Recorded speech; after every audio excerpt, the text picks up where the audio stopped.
Okay, so welcome to a 6 a.m. edition of Room Talk Thursday. Today is, in fact, Thursday. It is August 22nd, 2024. Um, so last night I got tired around like 10:45 ish. I got in bed, I got really comfortable, and was like, you know what? It's a little early, but I can go to sleep. I've had a nice day. I feel like I've been productive enough. I'm gonna sleep and then feel nice. And I didn't sleep particularly well. Like, I woke up. I don't even know if woke up is really the right term. It's like I gained consciousness at one point and said, no, I'm going back to sleep. So I did. Then it happened again. And I was like, nah, I'm going back to sleep. And then it happened like a third time, and I was like, okay. Multiple times in one night. I know that the moment I look at my phone and I see the time and I see the light of my screen, it's kind of a no going back moment. And I think to myself, surely after the third time, it is acceptable for me to now wake up. Like, surely it's. I mean, I don't want to be up at like 5, but surely it's at least like 5:45, 6:15, somewhere around there. And I look at my phone screen and dead ass, it is 4:20 in the morning. Like, admittedly, funny time. But really? 4:30? And I know I'm gonna be awake. And I try to go to sleep, knowing it will end in futility. And what did you know? It ended in futility. I can be as loud as I want right now. Like, the family's out. Like, they had stuff like important shit they have to do this morning. And I had to move my car, which was, I guess, kind of worked out that I was already awake. So I go out, I'm just like, I put on, like, not my shoes. I just found these, like, two, like, really uncomfortable, like, pink shoes. Like, I'm just gonna put these on, fucking jog out to the car. I'm like, well, now after this just display of energy, I'm super awake. I might as well get my video done.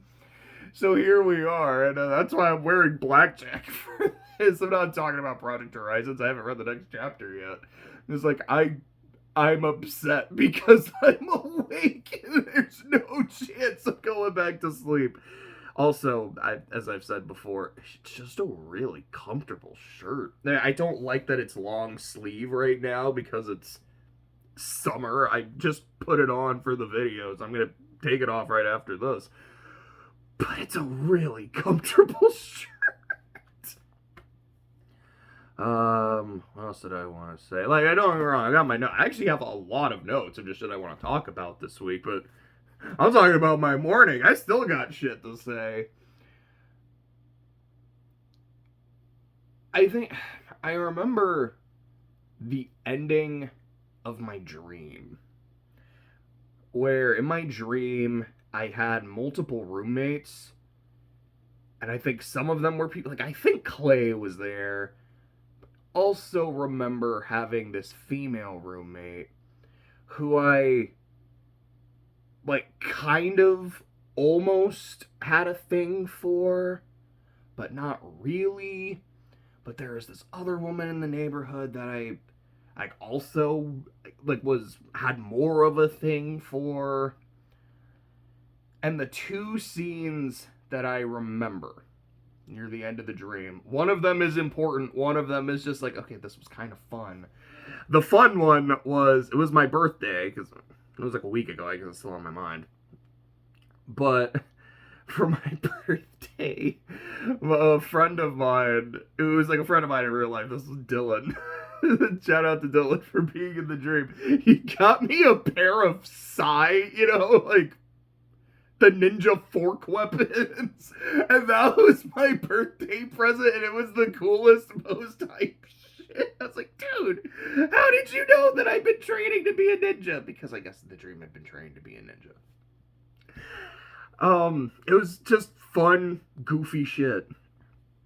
The other thing that I remember, and this is kind of what woke me up, at least the last, that's what made me gain consciousness that last time, was the female roommate that I liked and was kind of interested in had come home drunk. And she was outside and the sprinklers were going off. And she was... I don't know exactly what she was doing. I don't think she was crying. I don't think she was being, like, super obnoxious about it, but she was making some noise, almost kind of like dancing. It was clear that it didn't come across as just like, okay, like she's a bit tipsy and whatever. It's like, no, like she has some like emotional baggage to unload. And I remember, I don't know if I was necessarily watching it, but I was aware of it. And I specifically chose not to do anything. And Dream Me's rationale was, I'm confident that if I go out and I talk to her and I'm here for her in this moment, it's going to lead to like this romantic connection and this relationship. And while I am somewhat interested, there's someone I'm far more interested in. And if that's the person that I want the relationship with, I shouldn't fuck around. So I didn't do anything. And I also remember there being police cars, so I think like the police showed up, were like, okay, this is being a bit of a disturbance. Like she didn't get arrested or anything, she was kind of brought inside, I think given a warning, and then the police left or whatever. And then the next day, there was not like a huge commotion in the neighborhood, but some of the neighbors, it was like a, maybe not necessarily a gated community, but it was like a pretty like tight-knit community from what I remember. The woman that I really liked and was interested in, we had a conversation about it. And she had asked me, it's like, did you know about that? Like, did you know that she was okay? And did you know that she wasn't okay? And I told her that I knew and didn't do anything. And I don't remember if I had specifically said that, yeah, because I'm interested in you, but I remember telling her, it's like, yeah, I knew, and I just, like, kind of didn't. And she was so, I don't know if it was that she was disappointed, she was put off by it, but there was kind of this, like, oh, okay. And then I even remember hearing like a narrator, which I don't remember there being a narrator. Oh, hi, Bahamut, you're in the video. Hey, Bubs. I remember there being a narrator, and I don't think there was a narrator for most of the rest of the dream, saying something along the lines of, it's like, and that's the last time we spoke to each other. I was like, wait, what the fuck? Wait, what bullshit is this? And I remember just that feeling of, this is the relationship I could have had. This is the relationship I really wanted. And now I'm just lonely. And that's the note I woke up. Oh, sorry. The last step kind of scared Bahamut. I'm sorry, Bob. And that's the note I woke up on. I was like, oh. Well, that's fucking fun. I mean, I want to go back to sleep because it's 4:20 in the morning. But also, I kind of don't want to go back to sleep because it just made me sad. Huh. What the fuck do I do? And now it's been, I don't know, like almost 2 hours since, and I'm awake. But that was my morning. Now I can actually get into all my notes and shit. So, I mean, I guess on the subject of birthday and getting, I mean, this isn't about getting ninja tools, but it is still about birthday. Yeah, my birthday was last week. It was, actually, I thought I had a really nice birthday. I got to talk about Project Horizon. Like, this is perfect. This is something that I actively love doing. You can ask Clay. He's here to be talking about Project Horizons for like 10 years now. So being able to do it on my birthday was just, I loved it. So I got a present from a friend of mine. I gotta give a shout out to my friend N7. So what N7 got me two things. One is he got me the next Dune book, which for me is Children of Dune, which for the last couple years he's gotten me a Dune book for Christmas. So I'm like, okay, I got my Christmas present early, bet. The other thing he got me is, I don't know how much I've actually talked about it, but I say genuinely, but it is ironically, one of my favorite movies of all time is The Room. Tommy Wiseau's The Room. I think The Room is the funniest movie I have ever seen. I think it's funnier than The Emperor's New Groove, Tropic Thunder, Zoolander, Mean Girls. Genuinely some of my favorite comedies of all time. But every second I am watching The Room, I am laughing. I am laughing because of what's happening, what just happened, or what is about to happen. Yes, it is an ironic love because the movie is terrible. It is so horrifically bad in almost every conceivable way. But it comes together so... It's so spectacularly awful that it is amazing to watch. And I remember the first time I saw it, I was like, no, this is just bad. Like, I don't get it. I don't get why people think this is funny. Every other time, I'm like, no, this is great. I think I like it more every time I watch it. So the gift, it's three things. Number one, it's an actual Blu-ray of The Room. So now I have a copy. And I've been saying for a couple of years now, it's like, I don't have a copy of The Room. I need to do something about that. And now I have one, so I'm really grateful. Two, it comes with this, like, signed... It's not really a poster, but it's kind of like this signed thing from Tommy Wiseau, which is amazing, but it's not signed to me, it's signed to N7, and honestly, I think that kind of makes it even better. It just has that weird Wiseau charm to it. Like, I looked at it and I immediately went, that is fucking hilarious that he signed it wrong. The other thing it came with, because I don't know if you know this, I think this is something I had heard about, but had kind of forgotten, is he has his own line of underwear. So it came with Tommy Wiseau underwear, and I wore it for, like, I washed them first, like, just to make sure everything's Gucci, because I always try to do that with my new clothes. It was not comfortable. I don't want to go into detail, but, like, it was not comfortable. I feel like it's more of a novelty than a utility, but as a novelty, that's funny as fuck. Like, I really like that. So I had a great present. I really appreciated that. So that was something I think I actually got that the day before, but that was something, like, birthday adjacent, birthday relevant. I talked about Horizons. I think I played Xenogears. I think I got some Xenogears done. I know I didn't get a lot of writing done that day, but I got a decent little... I got like a couple pages, and I felt good about that.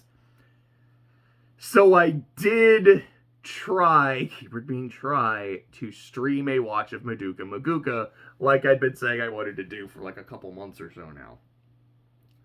So I'm there, I'm on stream, and I get a call from a friend who I had told, because like I had told a few friends of mine too. It's like, hey, like, I'm gonna do this, if you have time, if you want to stop by, please do so.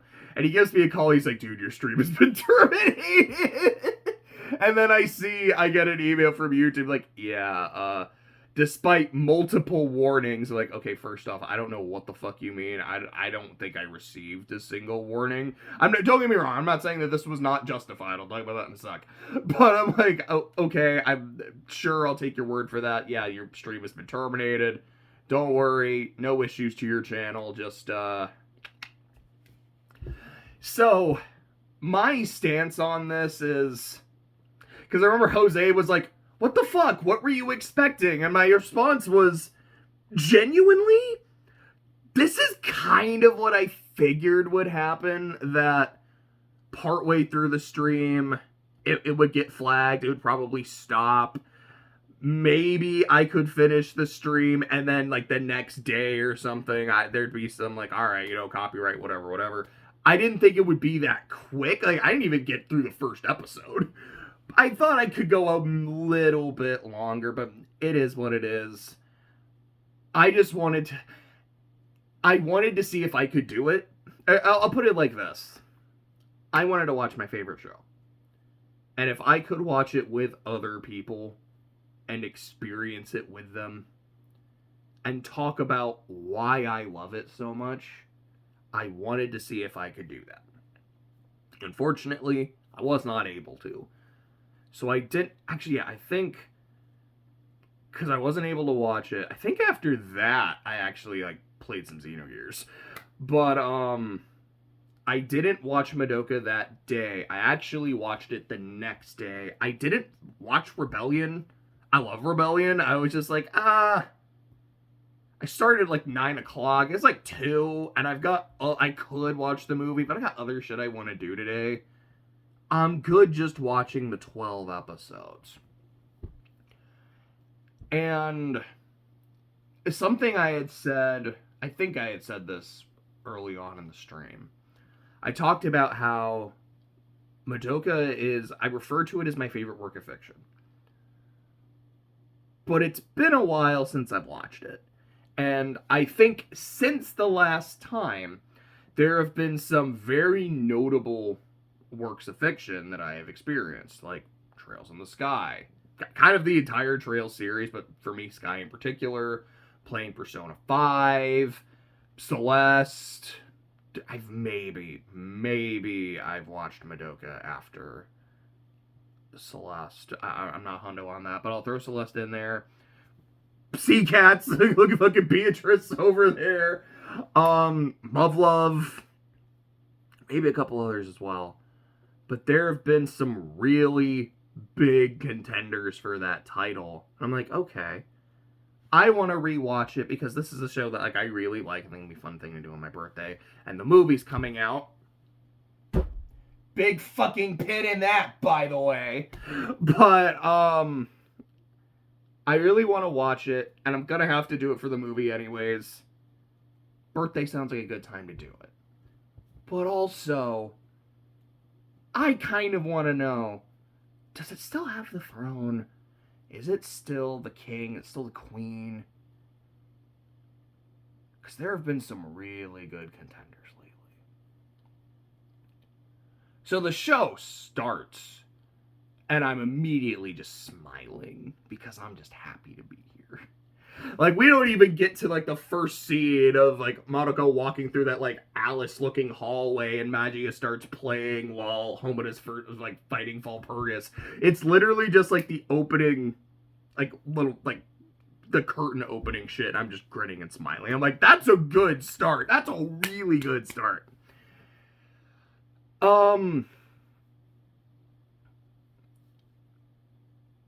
I don't want to call it my favorite work of fiction anymore.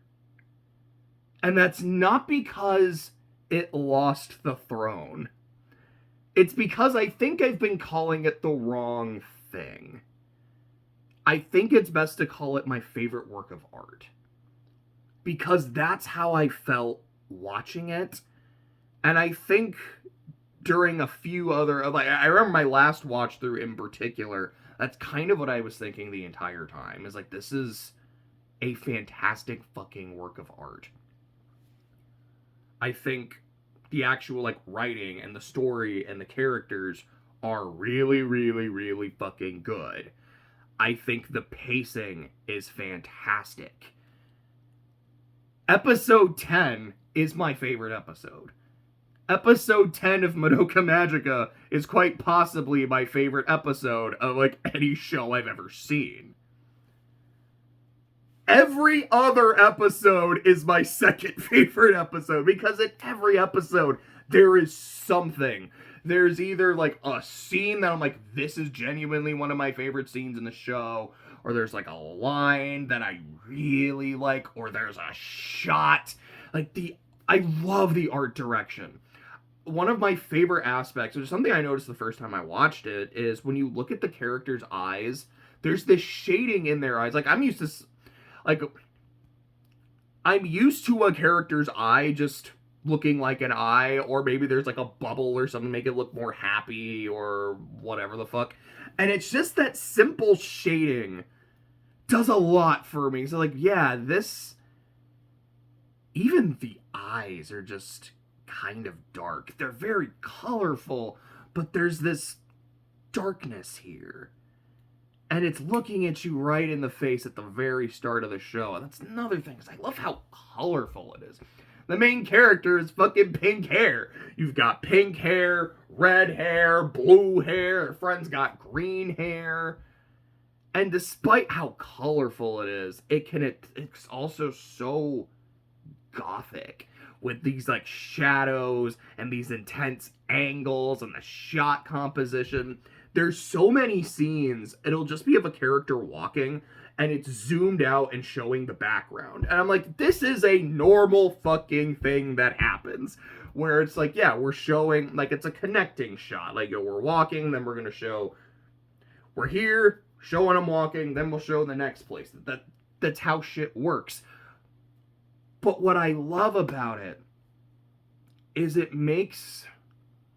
it's kind of a twofold thing. Number one, with how small the characters look, it makes them seem so insignificant. Which is kind of the point. Like, given Cube and how he interacts with the characters, like, their insignificance is very important. And I love how it's something you're almost constantly being reminded of. There's also so many shots where, again, like, they're in anything, you'll see a shot where it's just a character standing by themselves. But the locations often feel so empty aside from the main cast. I mean, I would say aside from school, because like when they're in the class, there's other people. But even in school, like there's the scene in the first episode. I think it's in the first episode and in episode 10 when Homura and Madoka are walking to the office, or excuse me, to the nurse's office, and there's like no one else there in that hallway. It's just them, and there's this feeling of isolation that I get a lot watching this show and seeing some of these shots. And again, like, given the themes of the show and the way the plot works, it feels very intentional. I don't even think I've really said anything about the music. The music is phenomenal. My 3 favorite songs, because I don't have one, it's either Cisplay La Magica, Decretum, or Venari Strigus. And even then, I'm like, I didn't even bring up Puella and Somino, and that shit's fire. I didn't bring up Connect, I didn't bring up Magia, I didn't bring up Contrabashio, which is like kind of the companion piece to Decretum. Kind of consider them. They are separate pieces, but they do really kind of work as one piece. Then even with Cisplay La Magica, you got Signum Malum, and it's its other version, because Cisplay La Magica plays in every episode except the first episode, but I think Signum Malum does actually play in every episode. And yes, this is the kind of shit I notice with how many times I've watched this fucking show, is the music cues. It's like, yeah, this is the main theme, and it doesn't play in every episode. Isn't that fucking weird? Or how the first time, okay, technically the first time Homura shows up is the fight with Valpurgis, and it's playing Magia, and I think the fact that the first song you hear in the show is the ending theme, and given like the time travel and the cyclical nature of everything, that's kind of neat as fuck to me. But aside from that, when Homura is first formally introduced to Madoka and she's walking into the office, it does not play Puella and Somino, which is her theme, which even translates to Girl in the Dream, and the reason Madoka knows who she is because of the dream. It's very fitting. Instead it plays Signum Malum. I'm like, what the fuck? I don't know why, but I think that's so interesting that it does. And I've watched the show enough times to realize why that's weird and why it's really cool. How long have I been talking? I haven't even taken my Adderall. This is just I'm fucking tired, but I want to talk about Madoka Maguka energy. Sea Cats. It's phenomenal. Love Life Alternative is phenomenal. Dude, fucking, why didn't you bring up Worm? Worm fucking rules, dude. I loved that shit. There are some, I remember saying this, I think it was after arc 26 of Worm. I think that's when Big Z had his interlude, where I was like, okay, I have a very, very loose and low bar definition of what I think art is. I think art is something that it's something like with creativity, like human effort and creativity. That's why I don't consider AI to be art, because the human is not creating it. Yeah, but like I put the prompt in. Yeah, you put the prompt in. It's the same thing as me saying I have an idea for a work of art, but I didn't create it. Like when I commission an artist, that is me essentially putting in a prompt and saying, this is what I want you to make for me, please. And then when they bring it back to me and I say, okay, I really like this, but there are some things I'd like to see changed a little bit. Maybe it's a color thing. Maybe it's something a little bigger than that. You know what that is? That's like me adjusting the prompt in an AI. You know what? I don't think that this is my work of art when I see the finished piece. I'm like, yeah, you know what this is? This is art. This is something I can't fucking do. AI isn't art. It just isn't. If you're an AI artist, learn to like actually draw. Like, that'd be cool as fuck.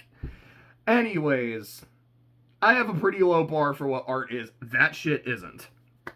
But just because I think something is art doesn't mean I like it, doesn't mean I think it's good art or high art or should even be celebrated. Because something like, yeah, this is a work of art, I also think it's fucking dog shit and kind of an affront to the nature of art. The way I talked about it with Worm is like, if I'm a curator of a museum, you might be art, but you're not getting into my museum. And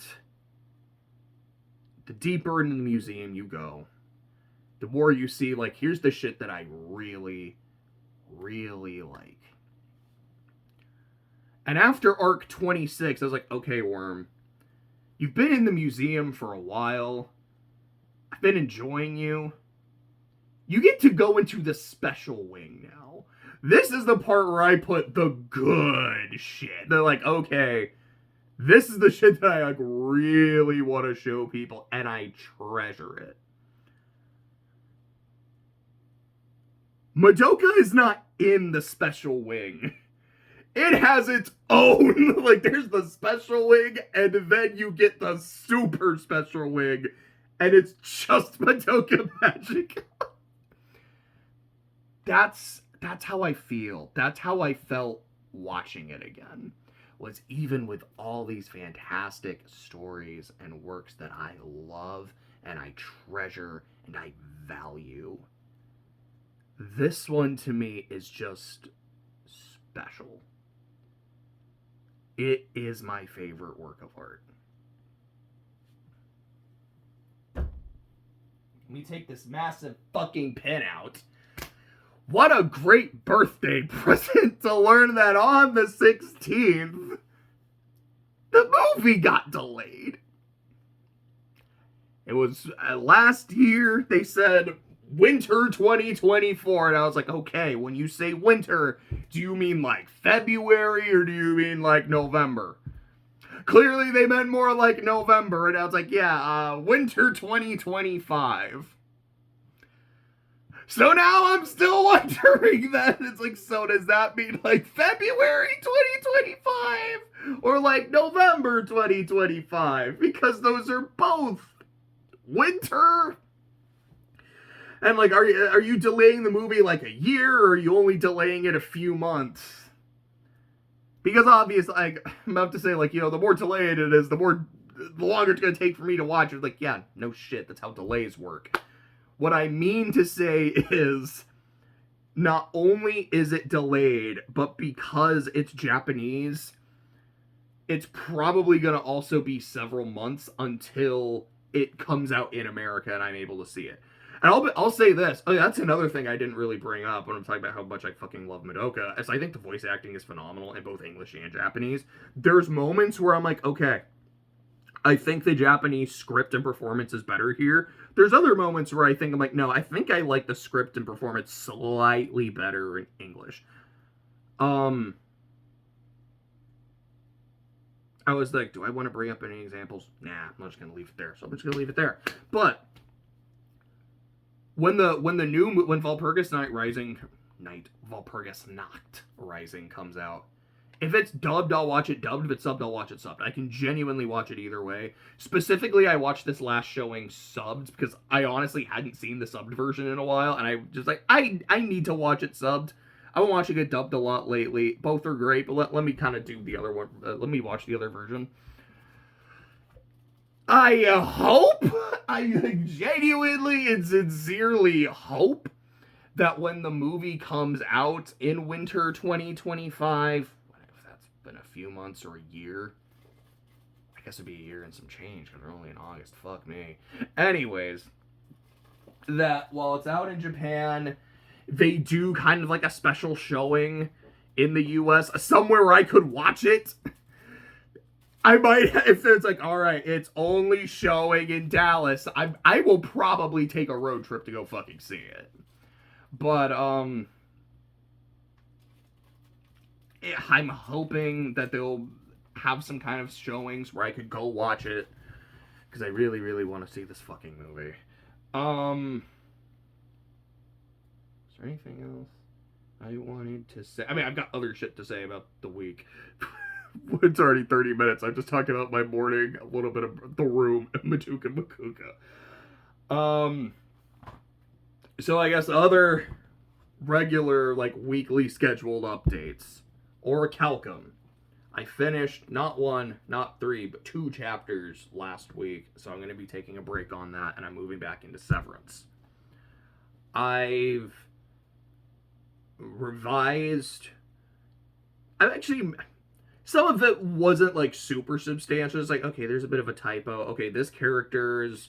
their gender and their race changed, so I need to make a couple edits here. Nothing crazy, but enough to reference that. Added a couple things, changed a couple names, blah, blah, blah, blah. And you know, I was really, really enjoying it. Because I was burnt the fuck out on Severance a few months ago, man. Because I had done so much shit. I was like, alright, I gotta take the novel and turn it into a script. Also, while I'm doing that, I'm editing the story. And some of these are like really substantial edits and changes. Also, as I'm going, because we're making it a VN, now let me know whenever I need a background, whenever I need a CG, whenever I need to make a sprite. Okay, let's do all of this. Also, I'm gonna add a new chapter. It's short, but I gotta like write this scene from scratch. It's really fucking important. Also, I'm completely revising the magic system, so let me make sure that's consistent. Also, I'm working on other, like, VN-related shit, like the character bios and, like, a full explanation of the magic system, so the reader can, like, check this and use it whenever they need a reminder of how shit works. Also, I talked to Clay about it, like, there are some... admittedly, like, there are some notable weaknesses in the story, so let's see, like, let's make some of these big picture changes and start implementing them. Also, I'm gonna be looking through the whole thing again and doing all that, and I was burnt the fuck out on it. Like, I don't want to do this anymore. I'm done, man. But I took a few months. I thought a little bit about it, but I didn't touch it. I didn't really want to. It's like, I'm getting close. I'm getting close to wanting to work on you again, but we're not quite there yet. I got to work on Orichalcum. It was wonderful. I got to, like, thoroughly revise 5 chapters. I got to write 3 new ones. Like, this is great. This is awesome. But I can feel the juices. It's weird. I don't like saying the juices. But I can feel the energy. That's better. Like the orichalcum energy. I got something I've heard is like spoon theory, and where people talk about that. It's like you've got your spoons, and when you do a task, like you go to work, you're hanging out with people, working on a project, take some of your spoons, and it's like represents just kind of like your levels of energy. And there's just a point where like, I don't have energy left to spend on this, I'm empty. And sometimes you just got to be able to recharge and get your spoons back. My severance spoons were fucking gone, and I've spent the last few months getting, I don't know, I'll spend the last few months studying for the fucking bar, but getting the severance spoons back. And with orichalcum, I was doing multiple spoons, just like, give me all this shit. And I'm like, okay, there's still some spoons left with orichalcum, but rather than fully expend it, I'm just gonna sit, let them like recharge or I don't exactly know how the metaphor goes. We're gonna let those spoons rest, and now that I got the severance spoons, we can do that. That makes me happy. It gets me excited. Our artist had taken like a week or so off to just like chill, relax, and recover. I totally get that. So sprites are going to be resuming again. We're about halfway through the second character sprites. And she definitely is one of the more notable characters, not just like in the script, but also in terms of her sprite. She has notably more than most other characters. So getting her done is going to be a pretty big... Sorry, I'm feeling very burpy. I haven't even eaten anything yet. Getting her done for me is like a pretty big milestone. Because like the other day, we had gotten some sprites. We got like 3 of them. And I can't really do this on my phone, but I had my computer up and was looking through them, just kind of flipping through them with the arrow keys. And it made kind of a short animation of just like, one pose into another pose and went into another pose. And I felt like it was a pretty seamless transition, one that actually fit her character very, very well. And as I was doing that, I just had this moment of, this is real. Like, I had, for a while, kind of thought, I was like, it'd be interesting in writing a visual novel. Like, maybe some of my works would, I don't know, maybe it could kind of work as a VN. And then, I think it was last year. Was it last year? It was last year, the year before, I was like, I think I really want to do this, and I want to read more visual novels, because I've heard that VNs fucking rule, and the ones I've read, for the most part, really do. And also, kind of get a better idea of the presentation of a visual novel. And so last year, I was really reading a lot of them. It was basically just Sea Cats and Fate, but Sea Cats is long as fuck, and Fate's like 60 hours. It's about the length of a Trails game, but it's really good. I was like, okay, this is maybe something we can do. Oh yeah, I think I also read Novel of Alternative. No, not Alternative, The Day After. Was that last year? Hold up, I actually have to think about this. Yeah, because that was January, because I remember reading episode 0 during the Giants-Vikings playoff game. Playoffs are in January, so that was like, because that's 2 seasons ago. It's like, it was 2 seasons ago, but technically it was last year. Got it. Sorry, had to work with the numbers in my head, the timeline. Anyways, to my point, actively working on this. I've been working on Severance since 2015, so about 9 years, off and on. Off and on, it implies there have been breaks. There have definitely been some breaks. I've been working on this version of the project for a bit now. And it's like, here's the idea, here's the goal.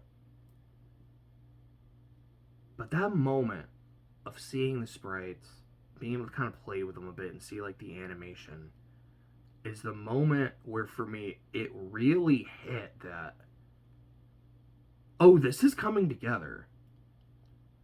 This isn't just some bullshit.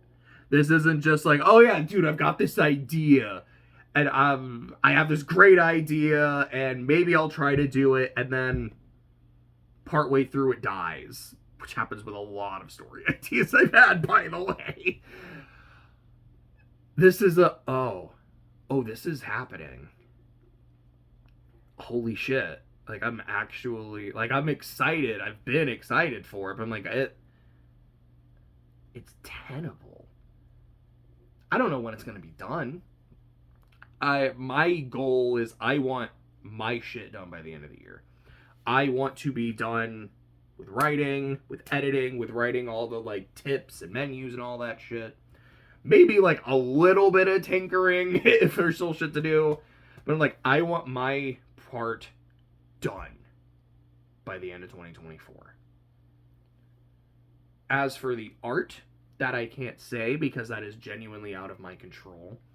But again, we have someone that we really, really like, and progress is certainly being made.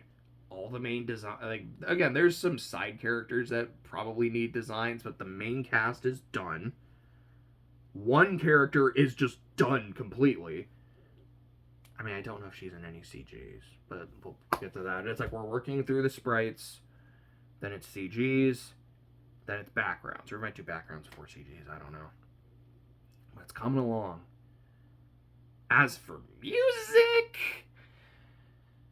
I found a lot of artists that do free background music, and a lot of them I'm like, I've like gone and listened to a lot of their libraries, but like, this is a song I really like, this is a song I really like. And some of them have just been like, I don't know what for, but it kind of gives me a Severance-y vibe, so I'll kind of mark this one. And there have been others where I'm like, specifically this song is good for this. Like, there was one where I was like, I know exactly when this song plays, and I think it plays multiple times. Oh shit, that's fucking cool. And it's those moments again where I'm like, this is coming together. This might actually fucking happen. And I get so excited. Does that mean it's gonna be good or successful? I don't know. I think it's gonna, like, what? I know I've seen a meme with, like, the Giga Chad, and it's a review for, like, a book, and, like, I'm the author, and I feel like I did a good job. Like, that's how I feel, and it's why I'm still working on it. I don't know, that sounded kind of stupid. Like, I'm about to explain what I mean, but, like, I don't know, I think it's good because I'm working on it. It's because of, like, I love it and I believe in it, that I want it to be as good as it can. That I know there are some inconsistencies. Like, there's things that need to be smoothed out. There's some creases. There's some inconsistencies. There's some parts that could be better. And there's that part of me that's like, I don't want to release it until I've made it better. Until I'm like, I'm good, I can step away. And that's genuine. There's also that part of me that's like, look, there will never be a point where it's perfect. And you know there will never be a point that it's perfect. You have to have a point where you walk away. And that's true, that's fair. So what I really want to do is do this run through of edits, kind of what I've been doing with Orichalcum, chapter by chapter. When that is done, I need Clay to look at it, and I might I'll probably after that give it one more look through. And less of a, like, all right, let me edit it, let me be, like, critical, and just let me read my work. And what are the moments for me, not as the writer, but genuinely as the reader, that I think, less of a, like, this character died and I don't want them to die, you have to change it kind of thing. But the moments where I'm a reader, I'm like, that was weird. That was a little jank. And those are things like, I need to make sure I smooth those out. But it's close. There's still work to be done. But it's close. Let's see, what else?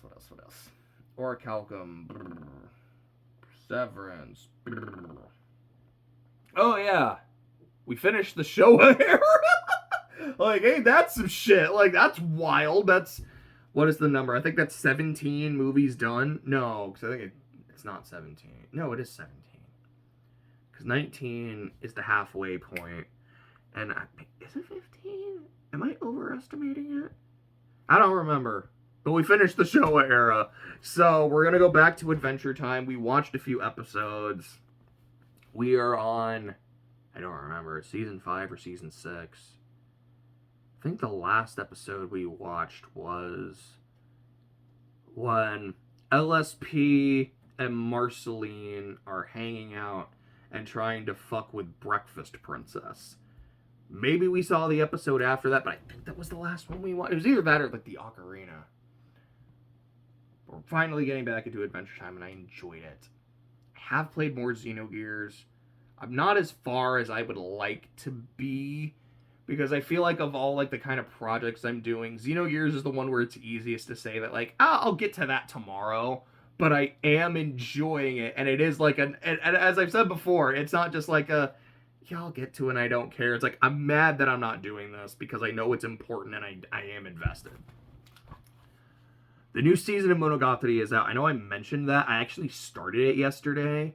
I watched the first 4 episodes. So it was like 1 episode and then started the Nadeko Draws arc. I plan on finishing that today.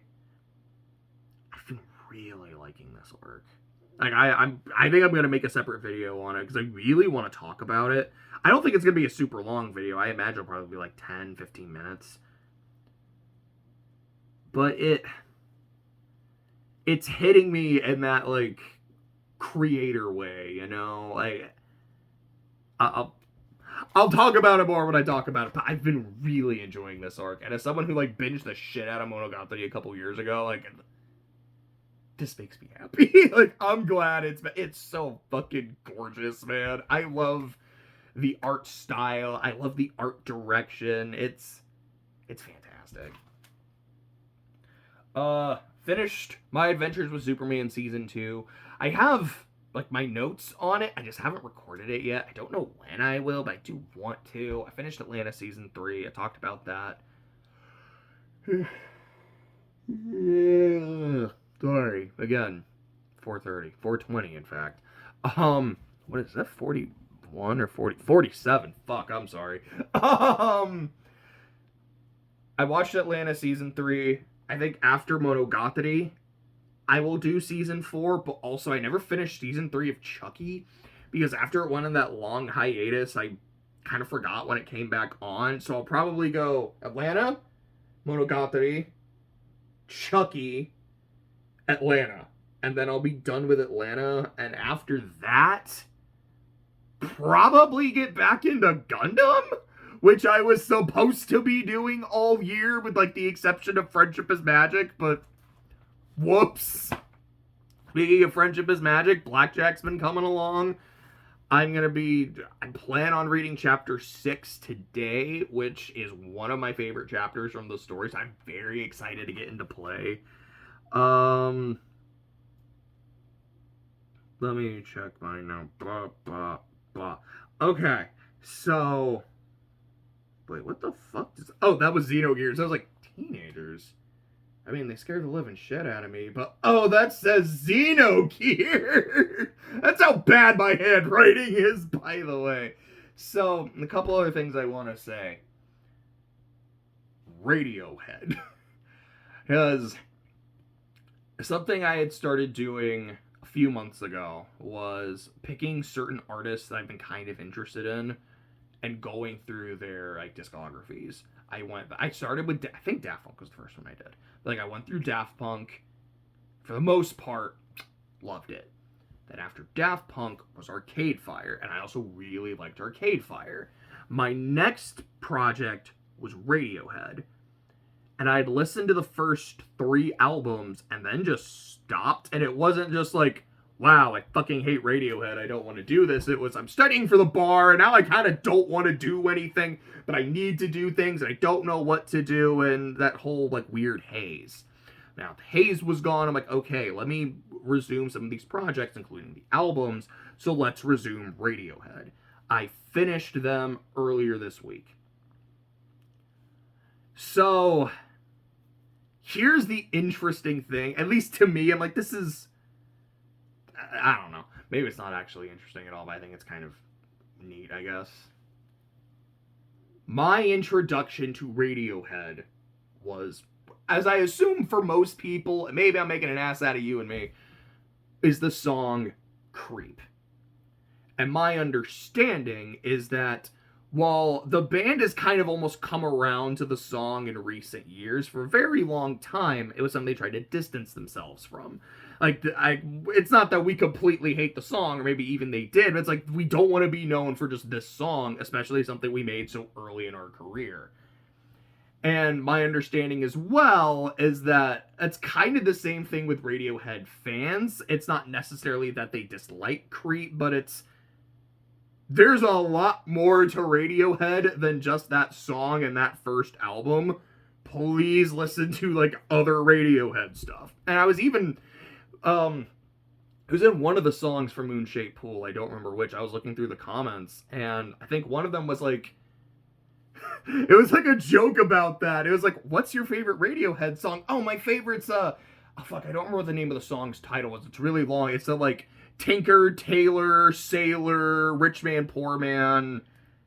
I know I'm close, but I'm not quite right. But it's like that song, and the person being like, "What's your favorite Radiohead song?" Oh, this. It's Creep. I'll just say it's Creep. And the comment was like, "Anyone who says it's Creep, like you're not a real Radiohead fan. Like that song is dog shit." And then some of the comments being like, "Yeah, I mean it's not great, but it's still good and whatever." And other people like, "No, Creep is great." And this guy be like, "No, it's dog shit." I'm like, "Oh no, so like this is still shit that happens." Like, okay, this is fascinating to me. My point, like the thing I really want to get out of all this is, having listened to their albums, I get it. I don't know what the fuck Radiohead sound is, because it often feels like Pablo Honey, I think that was the name of the first album, is very fucking different from like Kid A and Amnesiac, which are basically one album, because from what I understand, they made these two albums together and then like released them separately. Which also is very different from King of Limbs, which is very different from Moonshaped Pool. So I get that the band wanting to be known for like their more like distinct shit, and the fans wanting them to be known for their more distinct shit, and I, generally speaking, like the distinct shit. Creep is still my favorite Radiohead song. So I'm just kind of laughing because I'm just like thinking of that comment. I'm like, yeah, I listened to all their albums. Like, I actually kind of fuck with this. That is genuinely still my favorite. For me, as someone, and I've been open with this like several times on the channel, I'm someone who has struggled a lot with my self-esteem, with my anxiety, with my depression. So a song about like being really interested in someone and seeing them as just like, this person's so fucking cool and they're so fucking special. But seeing yourself as this, like, I'm a creep, I'm a weirdo, I don't belong in this kind of relationship, and then choosing not to, choosing not to try and like explore that is something I can relate to. And that's why it's my favorite Radiohead song. I've listened to other versions. Like, I'll be honest, like, the bass version of the song is not my favorite. I like the acoustic version more, although the acoustic version, from what I remember, the lyric is more like, "You're so very special," rather than "so fucking special." And personally, I prefer the profanity because I feel like that's more like raw and kind of more desperate. So I feel like that's a little bit better. Also, I think though my just favorite version of it is the Mustard cover, if you've ever heard that. I think it's phenomenal. And I was listening to that cover specifically like earlier this year. And there's this one project that I have. It's Opulent Shoals. I've talked a little bit about it, never really gone into detail. Where there's this scene now that's in my head of one of the main characters, I guess technically two of the main characters, giving a performance of that song. Because the thing that happened, one of the main characters is a musician. She's a cellist specifically. Don't know why I felt the need to do that. But she's a cellist. And she participates in this, I don't remember if it's like weekly or bi-weekly, but this pretty regular like music competition within the town where just some of the local artists like showing off, and it's different themes of music and blah, blah, blah, blah. And this scene that's in my head is of her and another main character giving a duet performance, with her playing the instrumentation and the other girl doing the vocals, and the song being Creep. And it's the two of them really expressing themselves to the rest of the main cast and their own feelings of isolation and anxiety and depression, especially through their relationships. And as I'm like imagining it, and I can hear the music in my head, and I can hear the vocals in my head, like I almost cried. I genuinely, like, I don't know if I would actually be able to do it. Because I'm like, okay, I feel like I need to actually get their permission to be able to use their song, but I don't want to use their version because I want to actually have like a female vocalist sing it, so you can actually feel like diegetic. It's diegetic or non-diegetic? I think it's diegetic music is when it's like in the story, and non-diegetic is when it's not in the story. I might have that backwards, but so it can feel like, no, this is actually the character singing. Like, I want that so bad. I think it'd be phenomenal. But I will say, while Creep is my favorite song, my favorite album by Radiohead is most fucking certainly Moonshaped Pool. It's very... There's a lot of words I want to use. Like, dreamy and ethereal, I think, very much fit how I felt listening to it. The other word I want to use is cold. And not like it's very heartless, but like, especially the last song. I felt this kind of listening to the album as a whole, but it's that last song in particular. I just felt like it's a really cold winter night, and I'm by myself, and I don't have, like, there's no roaring fire, there's no hot cup of cocoa. I'm just sitting there by myself in the winter, and it's really fucking cold.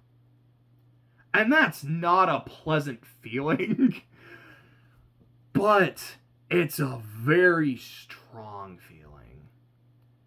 And I like listening to music. Music can have an impact on me, but it's rare that I feel something that vivid listening to music. I'm like, fuck.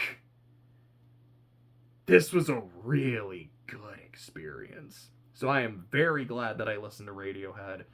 I think it ended on a very, very high note. Next is Sia.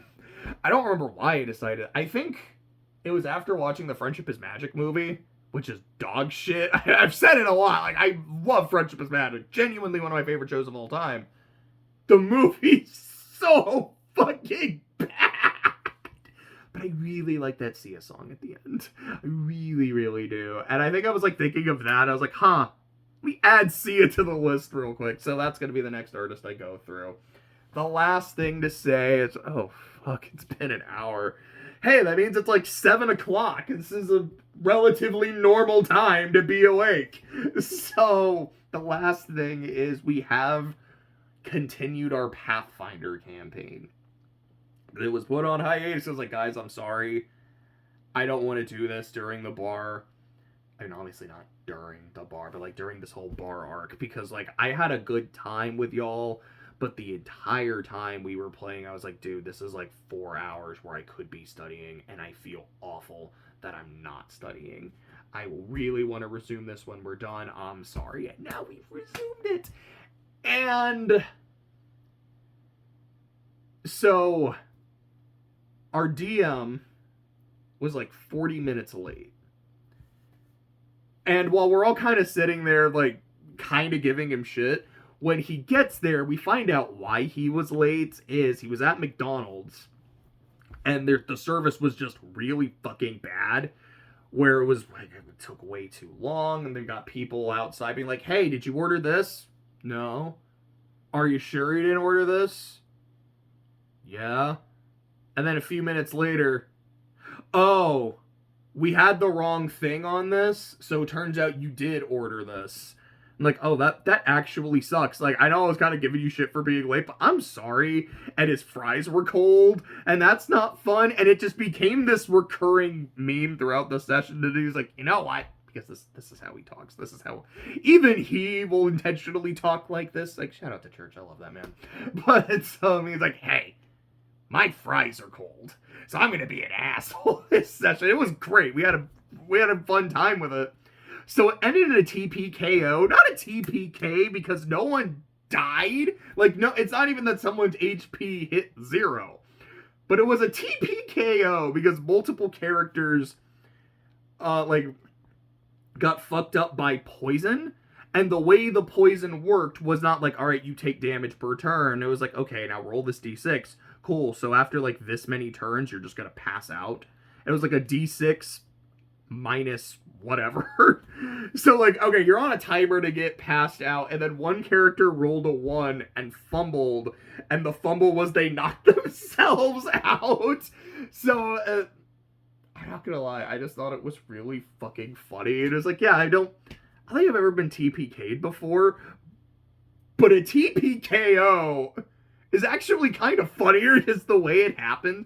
And my character, by the way, was not playable because he got fucked with in the previous session, which I was like, hey, I know what's probably about to happen. I've made my peace with it. So I played an NPC that was actually like really fucking strong, but he still got poisoned.